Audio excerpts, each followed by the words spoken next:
life was pursuing happiness. Everyone said the path to happiness was success, so I searched for that ideal job, that perfect boyfriend, that beautiful apartment. But instead of ever feeling fulfilled, I felt anxious and adrift. And I wasn't alone. My friends, they struggled with this too. Eventually, I decided to go to graduate school for positive psychology to learn what truly makes people happy. But what I discovered there changed my life. The data showed that chasing happiness can make people unhappy. And what really struck me was this. The suicide rate has been rising around the world, and it recently reached a 30-year high in America. Even though life is getting objectively better by nearly every conceivable standard, more people feel hopeless, depressed, and alone. There's an emptiness gnawing away at people, and you don't have to be clinically depressed to feel it. Sooner or later, I think we all wonder, is this all there is? And according to the research, what predicts this despair is not a lack of happiness. It's a lack of something else, a lack of having meaning in life. But that raised some questions for me. Is there more to life than being happy? And what's the difference between being happy and having meaning in life? Many psychologists define happiness as a state of comfort and ease, feeling good in the moment. Meaning, though, is deeper. The renowned psychologist Martin Seligman says meaning comes from belonging to and serving something beyond yourself, and from developing the best within you.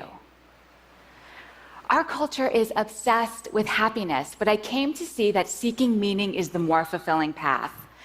And the studies showed that people who have meaning in life, they're more resilient, they do better in school and at work, and they even live longer. So this all made me wonder, how can we each live more meaningfully? To find out, I spent 5 years interviewing hundreds of people and reading through thousands of pages of psychology, neuroscience, and philosophy. Bringing it all together, I found that there are what I call 4 pillars of a meaningful life. And we can each create lives of meaning by building some or all of these pillars in our lives. The first pillar is belonging. Belonging comes from being in relationships where you're valued for who you are intrinsically and where you value others as well. But some groups and relationships deliver a cheap form of belonging. You're valued for what you believe, for who you hate, not for who you are. True belonging springs from love. It lives in moments among individuals, and it's a choice. You can choose to cultivate belonging with others. Here's an example. Each morning, my friend Jonathan buys a newspaper from the same street vendor in New York. They don't just conduct a transaction, though. They take a moment to slow down, talk, and treat each other like humans. But one time, Jonathan didn't have the right change, and the vendor said, "Don't worry about it." But Jonathan insisted on paying, so he went to the store and bought something he didn't need to make change. But when he gave the money to the vendor drew back. He was hurt. He was trying to do something kind, but Jonathan had rejected him. I think we all reject people in small ways like this without realizing it. I do. I'll walk by someone I know and barely acknowledge them. I'll check my phone when someone's talking to me. These acts devalue others. They make them feel invisible and unworthy. But when you lead with love, you create a bond that lifts each of you up. For many people, belonging is the most essential source of meaning, those bonds to family and friends. For others, the key to meaning is the second pillar, purpose. Now, finding your purpose is not the same thing as finding that job that makes you happy. Purpose is less about what you want than about what you give. A hospital custodian told me her purpose is healing sick people.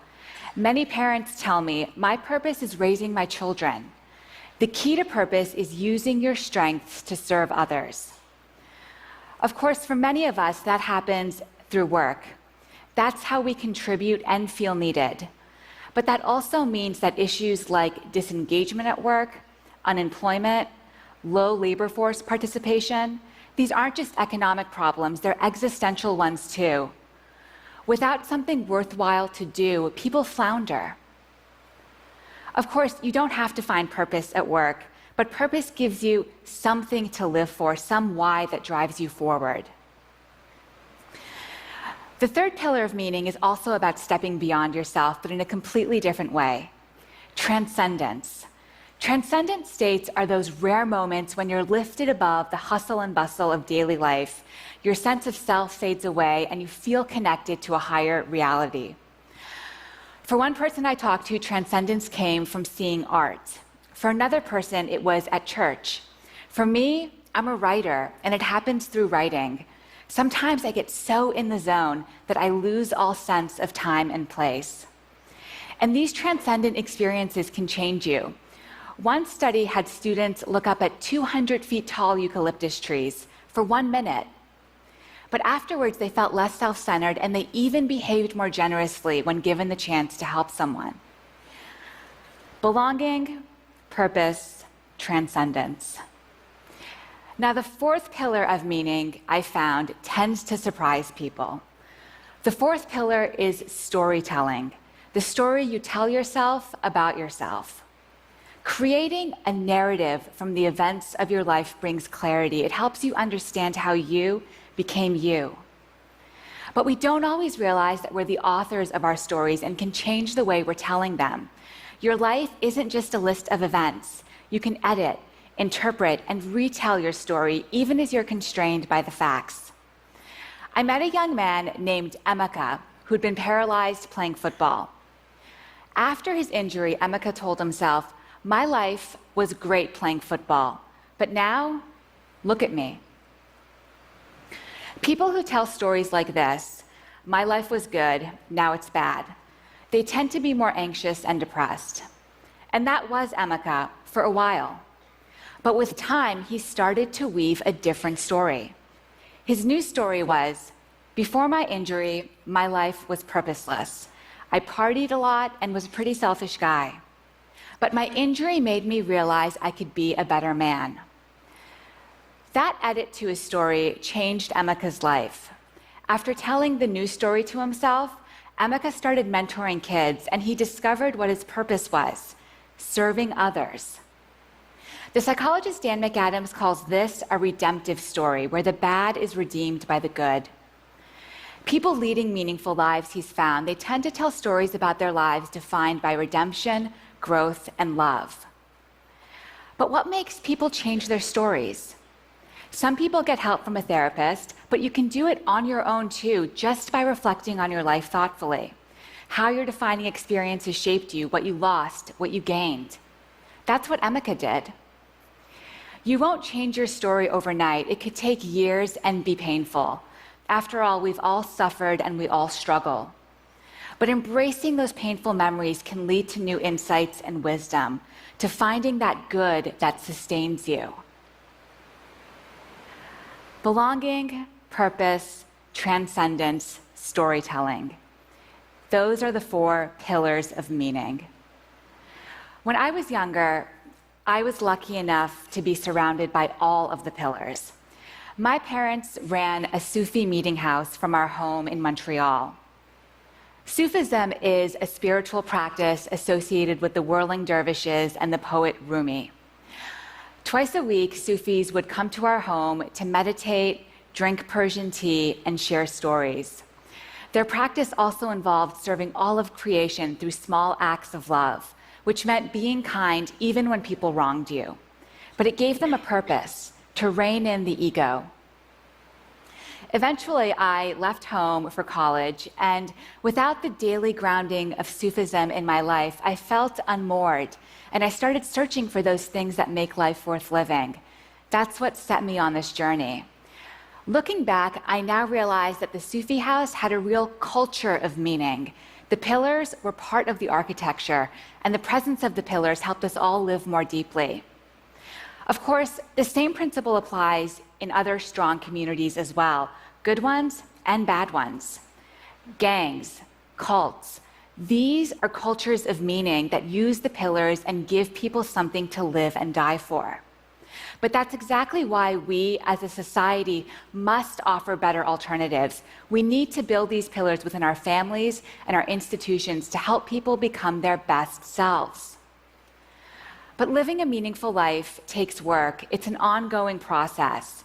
As each day goes by, we're constantly creating our lives, adding to our story. And sometimes we can get off track. Whenever that happens to me, I remember a powerful experience I had with my father. Several months after I graduated from college, my dad had a massive heart attack that should have killed him. He survived, and when I asked him what was going through his mind as he faced death, he said all he could think about was needing to live so he could be there for my brother and me, and this gave him the will to fight for life. When he went under anesthesia for emergency surgery, instead of counting backwards from 10, he repeated our names like a mantra. He wanted our names to be the last words he spoke on earth if he died. My dad is a carpenter and a Sufi. It's a humble life, but a good life. Lying there facing death, he had a reason to live: love. His sense of belonging within his family, his purpose as a dad, his transcendent meditation repeating our names. These, he says, are the reasons why he survived. That's the story he tells himself.